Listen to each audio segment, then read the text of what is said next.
ka-agri. This is again your friendly neighborhood common sense coach, Coach Tony. Okay, last May 14, I had the privilege of being the guest speaker for a topic called Sustainable Agricultural Development, Empowering the Youth through Innovative Agricultural Initiatives. Okay, so this was, of course, it's online because we're still under quarantine, no? So, first of all, I'd like to thank the school who invited me, and it was a pleasure to speak for you guys. It was First City Providential College of San Jose del Monte, Bulacan. It's one of the leading private schools there in Bulacan, no? So, it's not, besides being private, ano siya? It's very reasonably priced. Actually, sobrang baba nga. It's really, ang tawag doon, humanely priced. So, everybody can almost get an education. So, there's no excuse not to get an education. So, if you're over there in Bulacan and you want to study, get in touch with First City Providential College. So, maganda, very high quality ang kanilang education. And the board passing, if you're like with a, kung professional, you're, gonna have a board test anyway. Doon sa kanila, they have great trainers that can help you make that hurdle to pass the board. Okay, so before I start, I'd like to thank FCPC first. So thank you for giving me the honor of being your main speaker for that talk. So anyway, dun sa talk na yon, I talked about the of course, sustainable agricultural development, diba? How do you create a system? Because clearly the existing system is not sustainable. It does not work. There's soil degradation, there's environmental damage, and then yung nangyayari sa mga farmers, bumaba lalo yung status nila, diba? And then they're barely making any money. So it's not a system that is working for the agricultural community now. So I presented there the alternatives. I presented there the technologies that we can implement, and of course the opportunities. Sobrang nag-expand ng opportunities ngayon dito sa agri dahil because of the internet, ang daming lumabas na mga bagong pagkain. So kung may mga bagong pagkain, minsan may mga bago ding sangkap that we have to make ourselves instead of just importing it, diba? So ayun. So we introduced there yung mga new technologies and modalities that will revolutionize agriculture in the future, diba? Because I also put it there, in 2050 we will need at least 70% more food production than what we are doing today. So imagine that, napakalaki. It's almost double, diba? Because by that time I think we'll be about 9 point something billion people in the world, diba? So nakakatakot, actually nakakatakot yung will we have enough food to eat, diba? Because the Philippines right now, we're the nilagay ko rin, we are from the 1960s, we were the country who taught other countries people how to make rice the right way. Cutting edge technology was sa IRI dito in the 1960s. So what happened now? We are the largest importer of rice in the whole world. We're even ahead of Bangladesh, Pakistan, and all the other countries that also import their rice. Diba? So what I'd like to see is for us to get back on that level where we're exporting na ulit, because our agricultural industry is so abundant and we have lots of great produce that we can export to other countries, diba? Yun ang napakaganda. We would have like food surplus. Not only food security, but food surplus. That's what we want to have, diba? Otherwise kasi, right now, we know that the farmers are aging. So we have to address this. Yun yung nature ng talk ko. And another one of this is that, of course, I also talked about the programs of the Department of Agriculture. Yeah, pinlag natin sila, diba? So, and then, talked about the youth agripreneurs as the new heroes that will bring about the new golden age of Philippine Agri. So, gusto nyo malaman kung ano yung mga pinagsasasabi ko doon, di ba? So, go ahead, direct. Play mo na.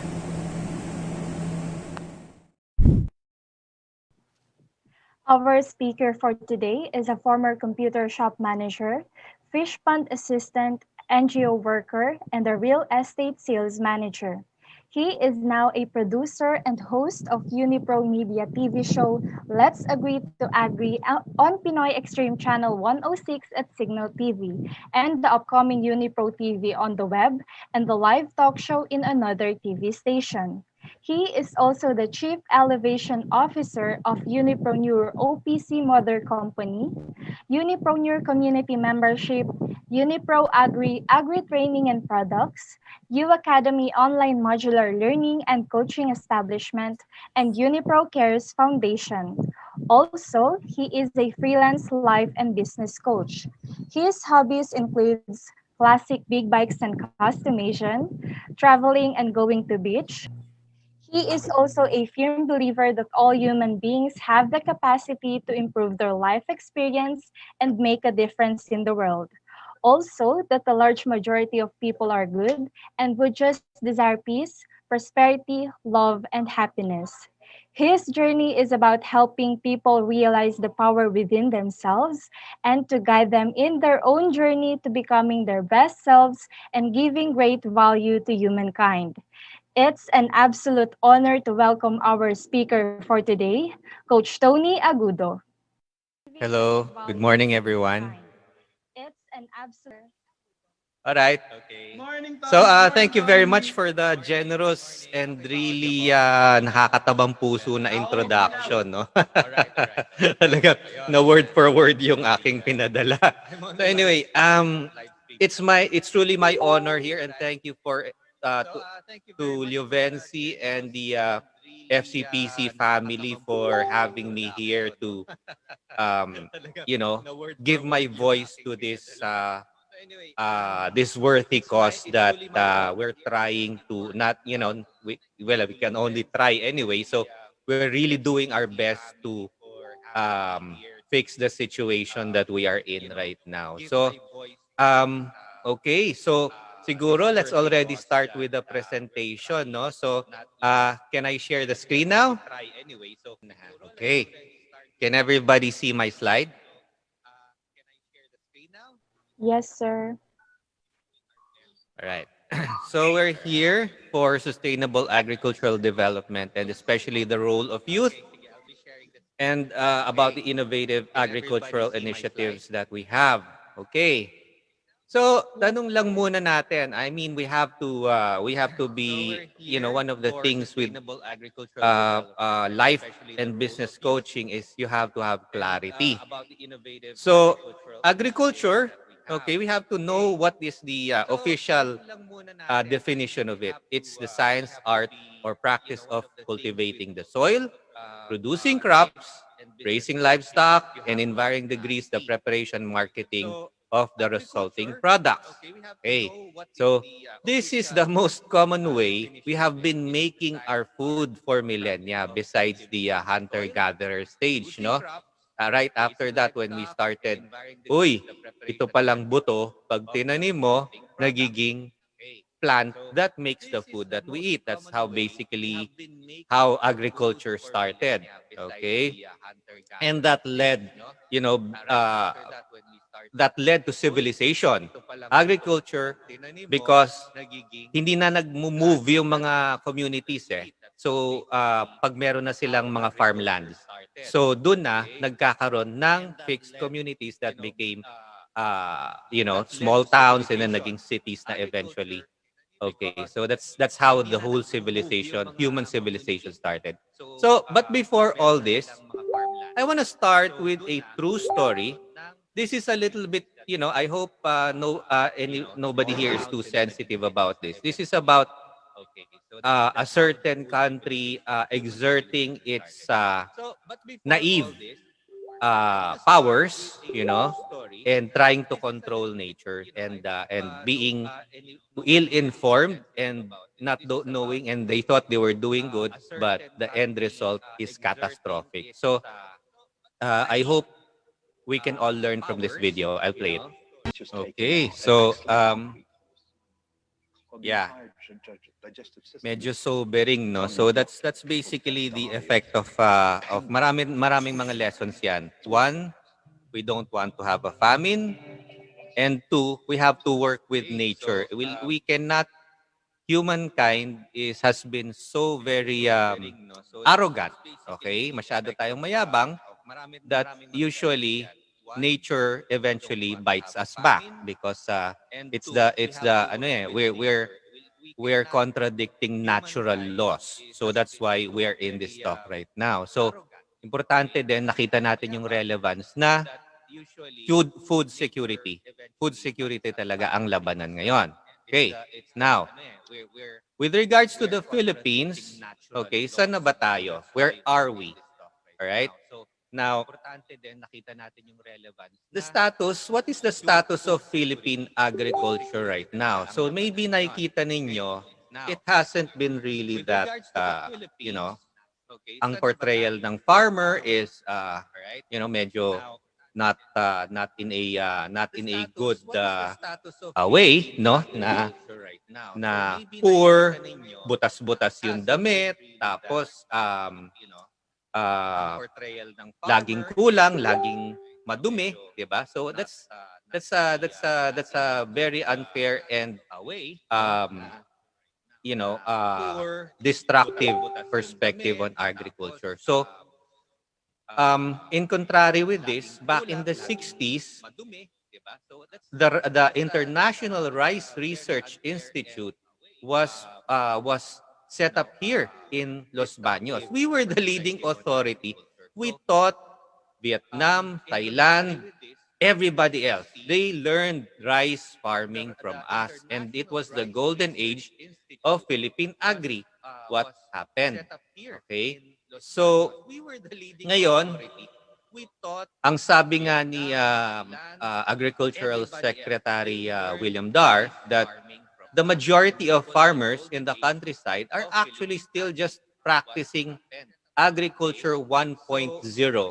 Okay, as in kalabaw and the only thing that is yung syempre yung mga fertilizer and pesticides, and it's actually been ruining the environment also, no, with the runoffs and the chemicals killing animals and insects indiscriminately, some of which are good for nature, okay, or essential to nature actually.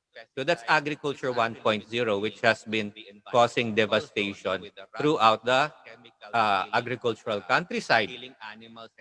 And because of this, congratulations, Philippines. We are now the biggest importer of rice in the world. I think this was still back a few years ago. So isipin mo, nakakahiya. It's such a letdown that in the 60s we were the tinitingala tayo ng mga tao when it comes to rice technology and agriculture here in Southeast Asia. And now we're the biggest. It's a joke, right? So it's a little bit medyo nakaka-sober up na naman na tipong bakit, 'di ba? Okay. Pero that's it. We just set the stage, okay, para malaman niyo yung situation. So we also need to establish certain important facts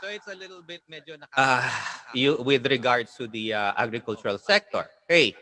Average age of farmers is 58 to 60 years old. So that's the reason why this is getting to be urgent, because the next generation do not want to do farming anymore dahil madumi and sobrang naglamorize ang urban living and nadideglamorize ang farming and agriculture. Madumi, kulang sa pera, yung Pinoy mindset, farming is not a good career, mahirap na trabaho, bilad ka sa araw, hindi ka lagi kang nakakuba, and then at the end of the day, pag harvest, low ang income mo and you are discriminated against pag anak ka ng farmer. So this is really for me kasi farmers are some heroes talaga sila. They're the true heroes of any community because they feed the population. Without them, civilization will not be possible. Okay? So what happened pa? Kaya nabawasan ang agricultural productivity natin is because of what we call as progress. Alright? So what do we mean by progress? Na urbanize na ang mga lugar, naging condominium at mall. Alright? So, wow, di ba? I am not saying that, this kind of development is not good. Okay? But we already have very limited amounts of arable land. Okay? Not all of the lands the planet Earth is composed mostly of water. It's about 70-75% water. The rest is land, and a lot of it are mountains and terrain that is not suitable for agricultural endeavors. Okay? So, yung natitirang maliit na agricultural lands, ginagawa mo pang ano, 'di ba? Ginagawa mo pang urban area. Anyway, that's it. So, that's the error of humankind. Okay? And because of this, because 25% of CO2 emissions actually comes from the agricultural process. Okay, when you start to so okay, with non-sustainable types of agriculture. Let me reiterate that.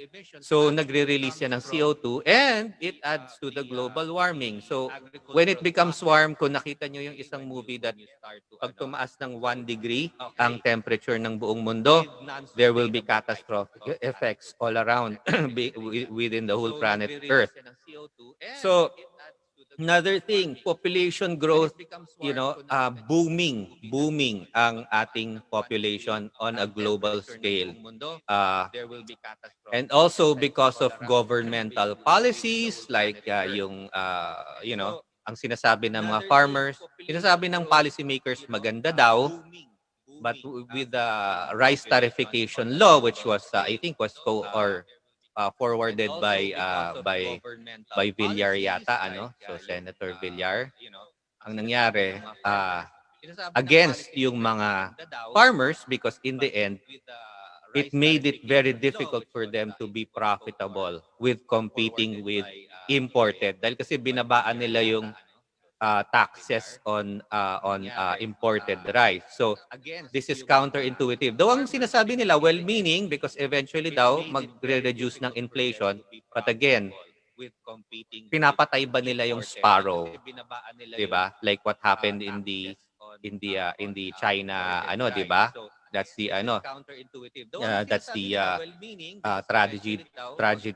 tragic video that we saw earlier. Okay?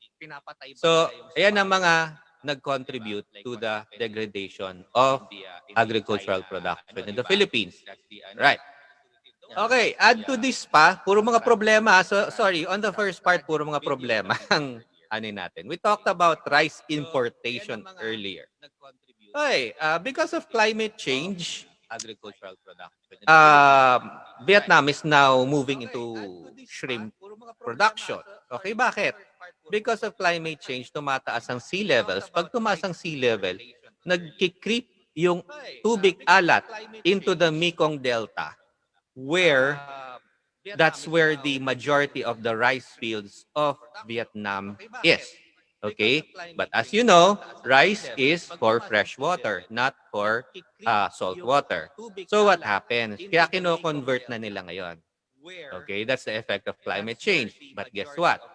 Vietnam is the biggest source of rice for the Philippines. Alright? So, okay, coupled to that, the aging Filipino farmer age na 56, 58, 60 years old, wala nang magtitil ng ating mga lupain.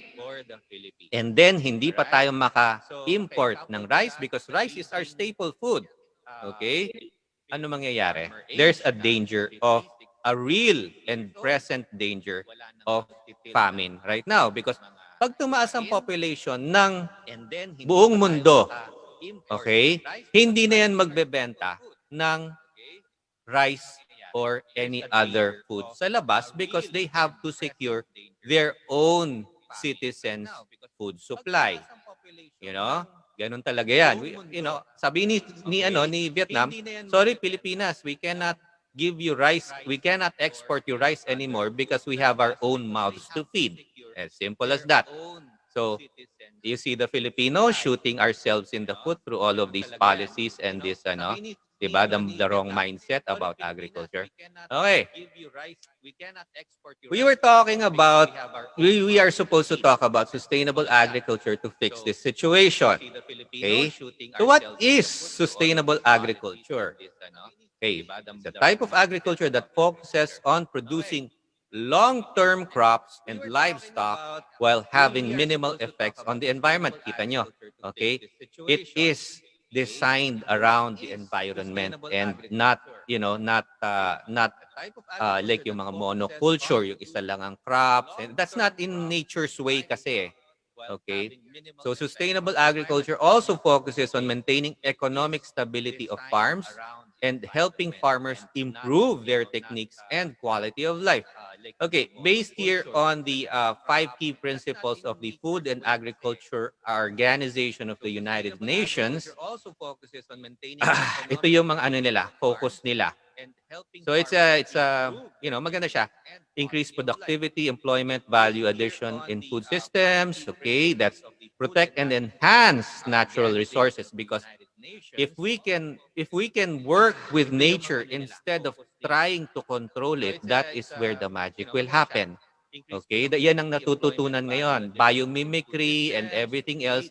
Man is finding out that nature is the best technology that we could ever hope to have in the future. The understanding of natural laws, how everything works together, no? Because napaka-complex ng environment eh. There is not just one, two, or 10 organisms in a forest. There are, wow, millions upon millions of organisms in a forest that, interact synergistically together throughout the cycle of life. Okay? Ayan. So, another is to improve livelihoods and foster inclusive economic growth. Hindi lang lahat na ikinabang. Because of this, ang nangyari, I've been studying the rice tarification law, and ang nangyari, it further increased the earnings of rice importers to a, sobrang laki. As in, sobrang laki. As in, talagang yumaman talaga ni sila ng sobra because of the rice importation tariff was being lowered. Okay? They had to pay less and they earned more. Okay? And sinong nagsuffer? The Filipino farmer. Did it affect the consumers? Magkano ang rice ninyo sa Jollibee? So it's still 25 bucks. Bumaba ba yung price ng rice? Yes, temporarily, but in the end, binalik din nila sa dati. So, it's for me, it's non-ethical, no? Just to put it out there. I think the leadership, should think about these policies better if they truly mean well for the Philippines, you know? So again, enhance resilience of people, communities, and ecosystems. Okay, and adapt governance to new challenges. So, yan, governance meaning enforcement of policies and the creation of new rules and laws that will protect sustainable agriculture models.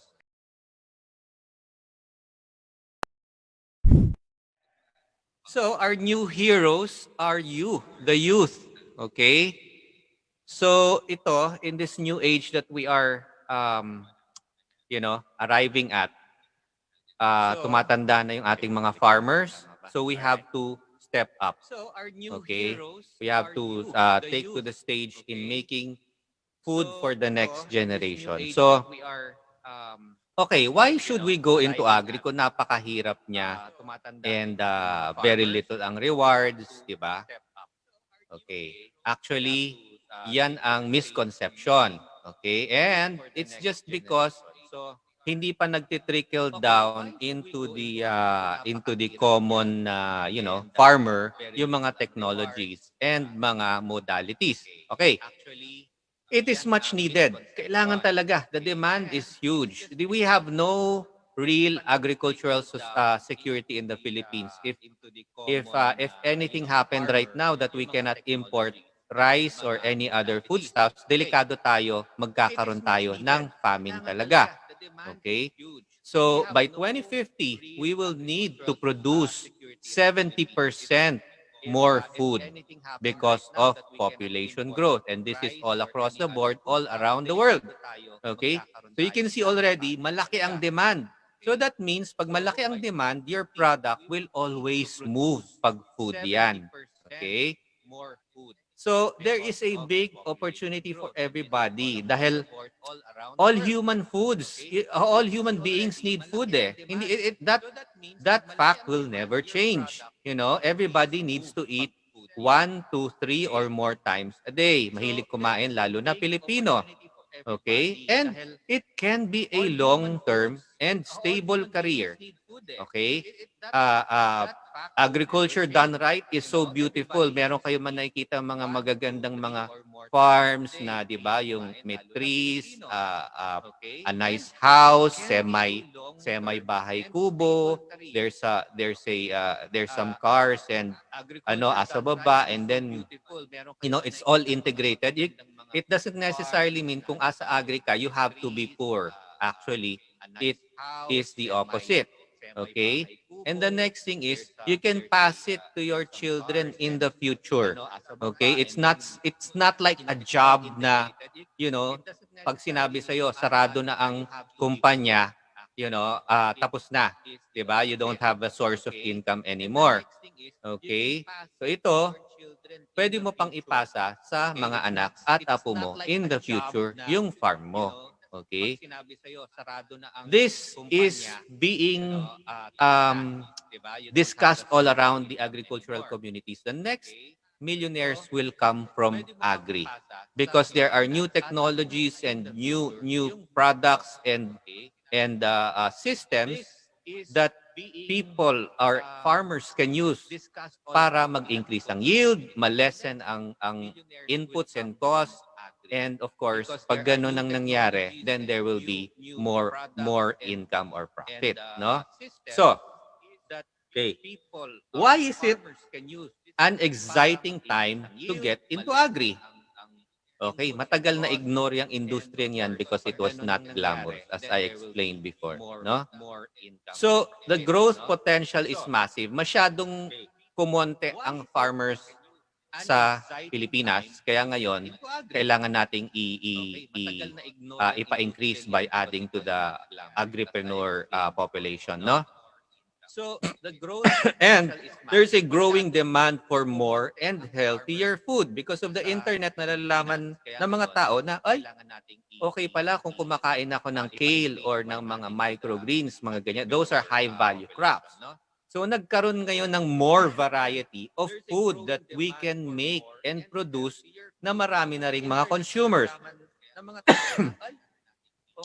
And because of the restaurant boom, cooking boom, 'di ba? Travel and food tourism, chef si ganito, chef si ganyan, 'di ba? So it's ganun talaga.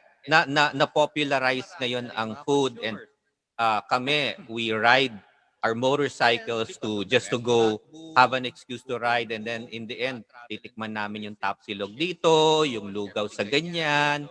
We'll go norte, we'll go south, ride. That's food tourism, di ba? So, anong kailangan yan? Kailangan ng pagkain because kaya ka nga nagpunta doon is to eat, right? So you have to feed those people who go to those your specialty places for food. Okay. And the availability of these new technologies, methodologies, and products that I talked about before, it lessens your risk. It lessens your chance of getting bankrupt because right now the internet technology, you can easily get credible and real legit information on how to do yung mga agricultural methods na maganda. So also at the same time, you can network with DA or all the other experts all around the world, okay? Because the internet enables you to do that, and it will it takes out the guesswork or the trial and error that old farmers used to have. Oy, subukan ko kaya itong crop na to. Pwede kaya ito instead of rice. And then they try it and then they fail. Anong nangyayari? They lose money because of that, di ba? So ngayon, meron na mga mentors ngayon na magtuturo. Okay? And at the tip of our fingertips, which is on our gadgets or laptops or cell phones, di ba? So ang dami na ngayong the stage is set to to for us to have better agricultural processes and results. Okay? So ang nangyayari pa niyan, dumadami ang produkto at mas maganda yung quality ng produkto. And the last thing is legacy. Guys, tayo ngayon, we are the ones who are setting the stage or we are the ones who are pag sinabi natin yung generation ko, we made it so na hindi magutom yung next generation.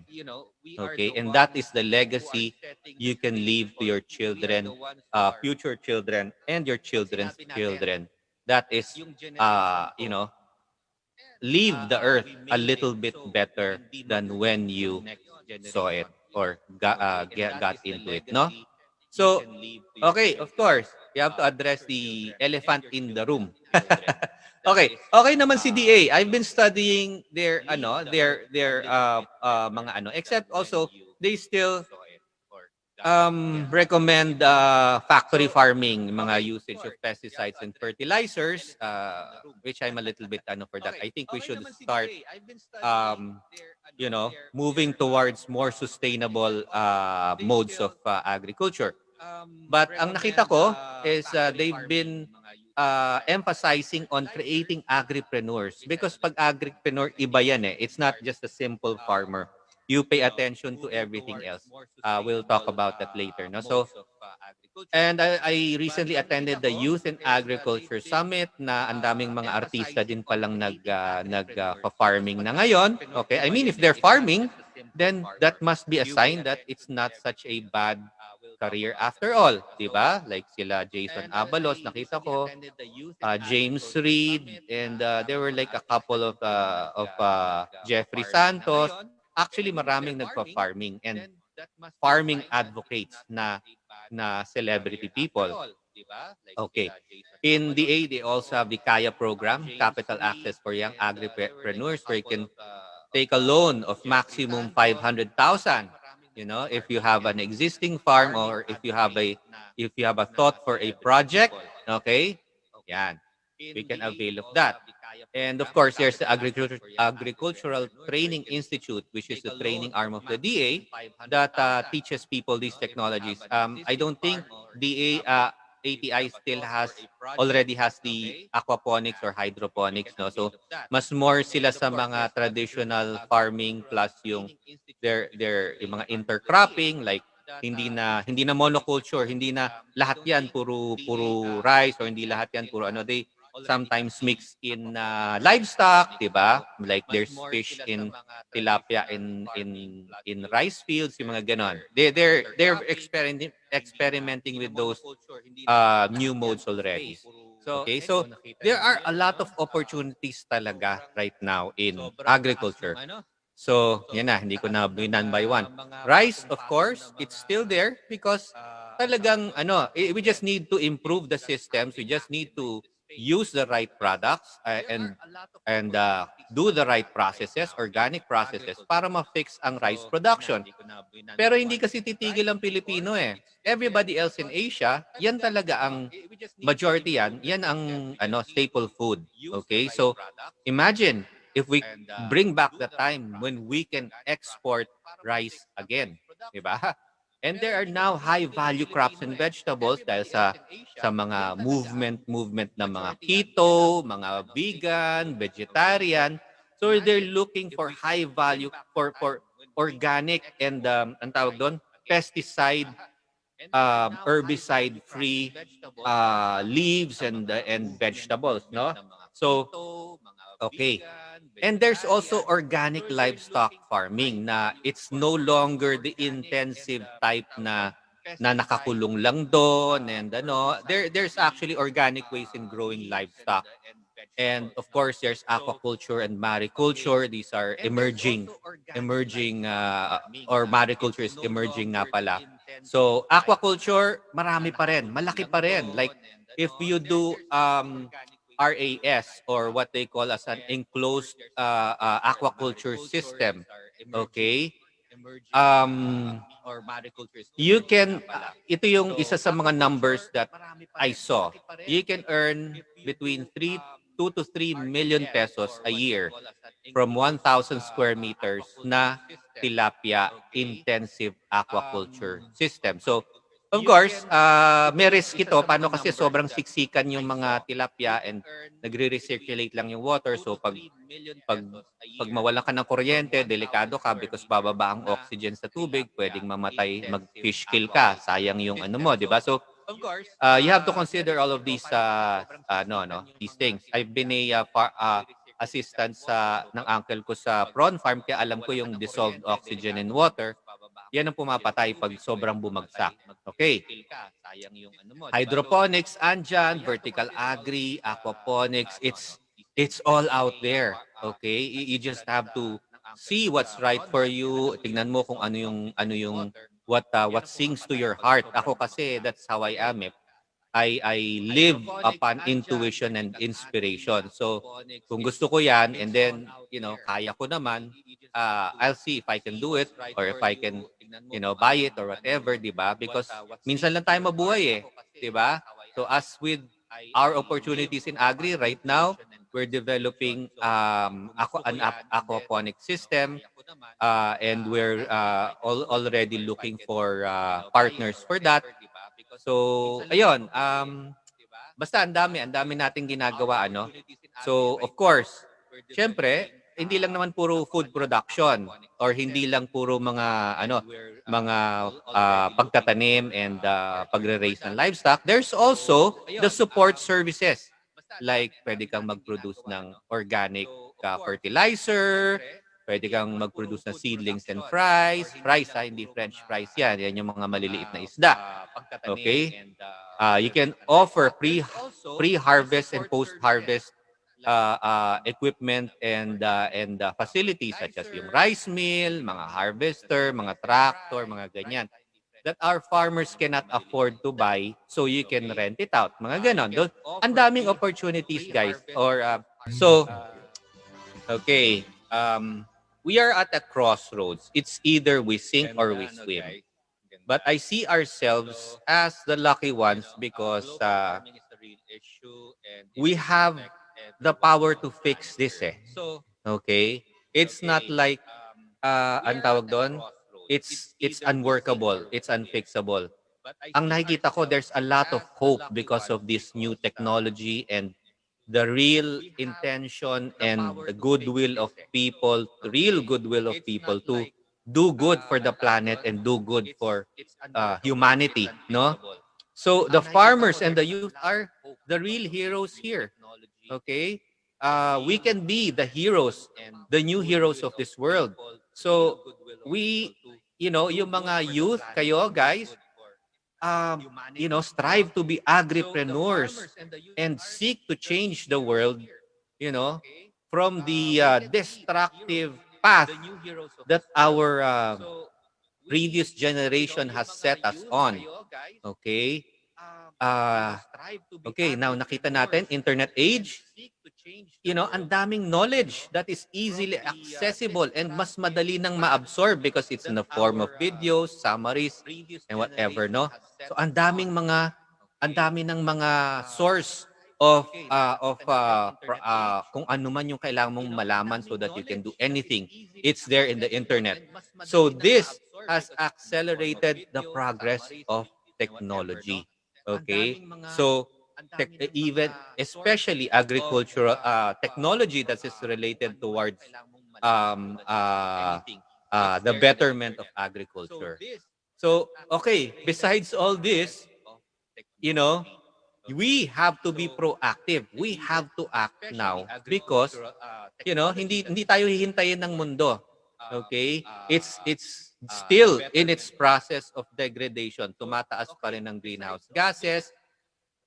Hindi pa rin ganun karami. Sobrang kulang pa rin ang agripreneurs in the countryside. There are still a lot of farmers starving, and unnecessarily.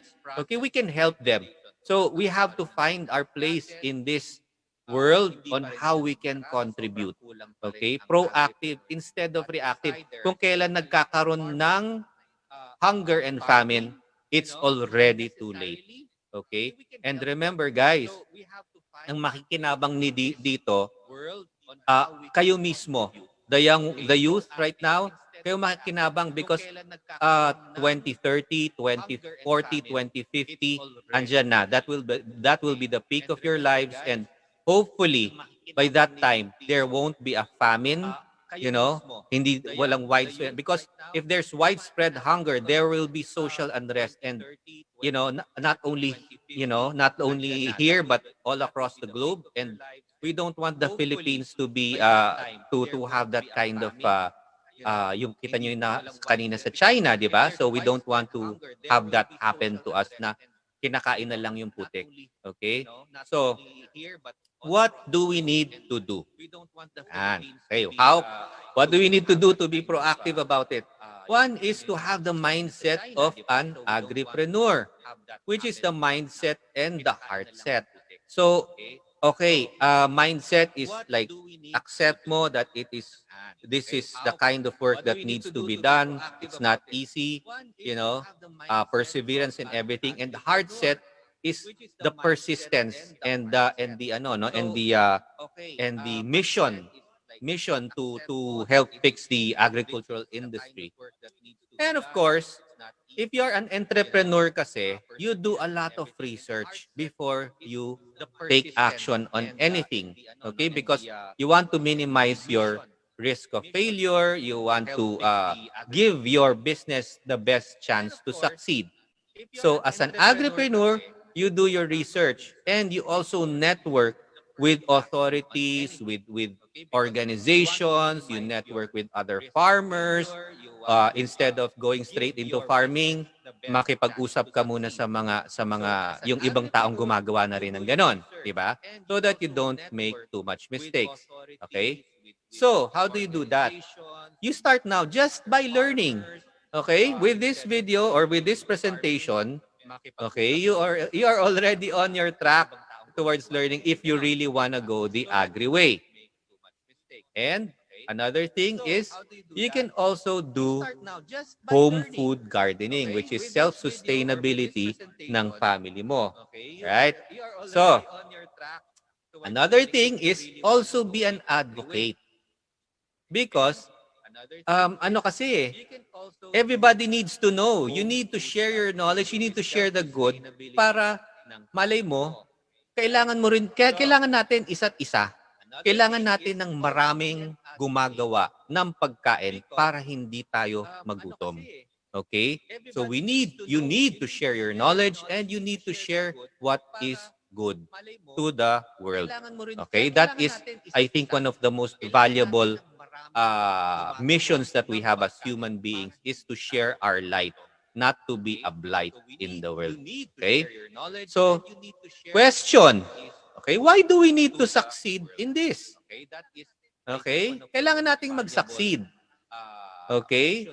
So, yung nakita natin kanina sa first video natin, the best way to predict the future is to create it. Let us not wait for disaster to happen. Let's create a beautiful future starting today. Okay?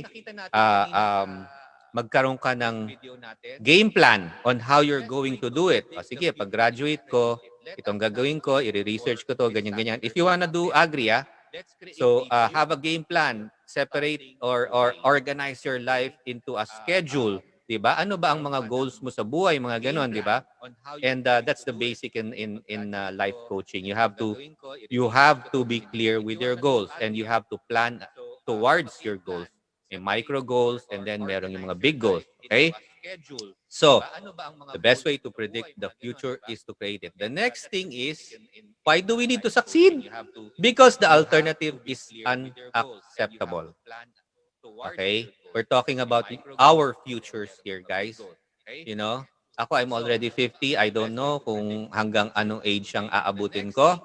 But, as sure as the sun rises, yung mga mas bata sa akin dito, you will definitely live well, forward into 2050, 2060, mga ganyan. So, you have to create a better future for yourselves and for your future families. Okay, so that's my talk for now. So, I hope natuto kayo sa aking munting sharing. And if you will please follow me or follow our page, Let's Agree to Agree TV at facebook.com. Okay? Salamat FCPC, no? Guys, salamat Liovenci. Thank you, brother, for helping this cause because delikado tayo with famine and hunger.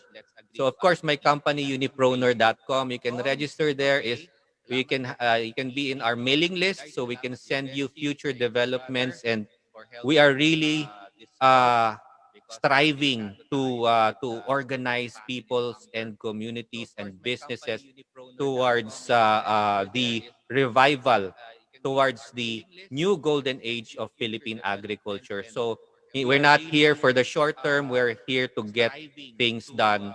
Where we've already started, and we're looking for, we want to network with you guys, and together we can, we can bring about the next golden age of Philippine agriculture. Thank you very much, everybody. It's been a pleasure. Okay. I'll stop my sharing now.